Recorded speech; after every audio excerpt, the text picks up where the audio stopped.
Let me introduce the concept of an Innie and an Outie access structure. We're going to hit this over and over again, and it's probably going to take a little while for it to filter in and to really, for its implications really to come clear with you.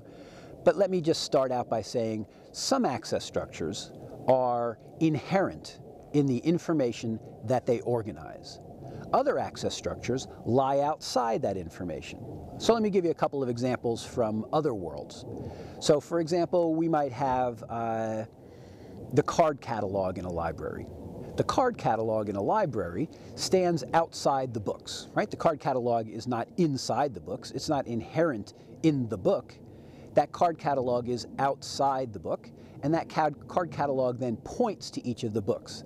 That's an example of an Outie access structure. The card catalog is an access structure. It's a way of getting to finding the books in the library, but the card catalog stands in a completely different part of the library than do the books. The books themselves have, for example, inside them, page numbers. Those page numbers are integral, they're connected, they're right there with the information in the book.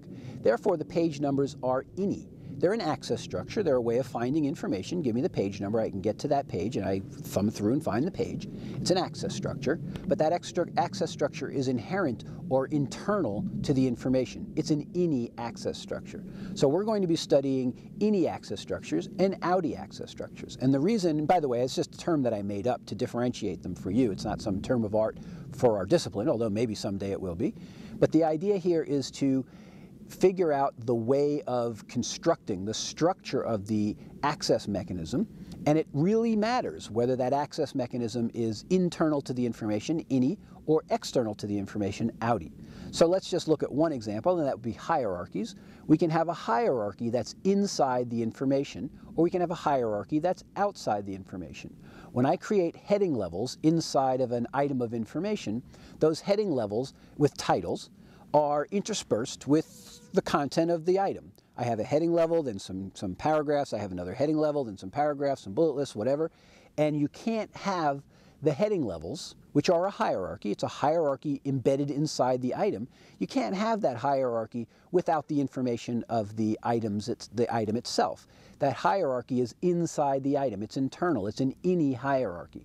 So the hierarchy and the information are intertwined. You can't have one without the other. You can't take away the hierarchy without doing damage to the information, without the information having some problem with it afterwards.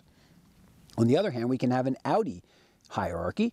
That is an outline that we have. Let's say it's not even in the same XML file as the content. It's in a completely different XML file, or it's not even in an XML file. Maybe it's in a relational database or on a piece of paper or wherever.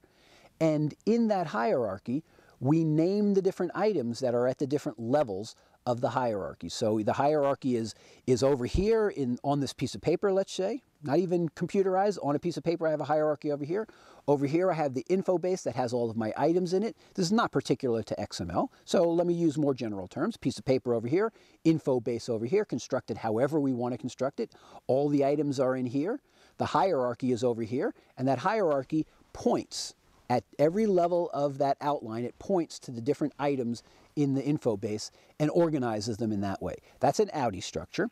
And the one I gave you before, where each item in the info base has headings in it, and that heading shows you what the hierarchy of the information is, that's an Innie structure. So we'll come back to that over and over again, and hopefully you'll see the implications and especially mechanically what the implications are as we go along.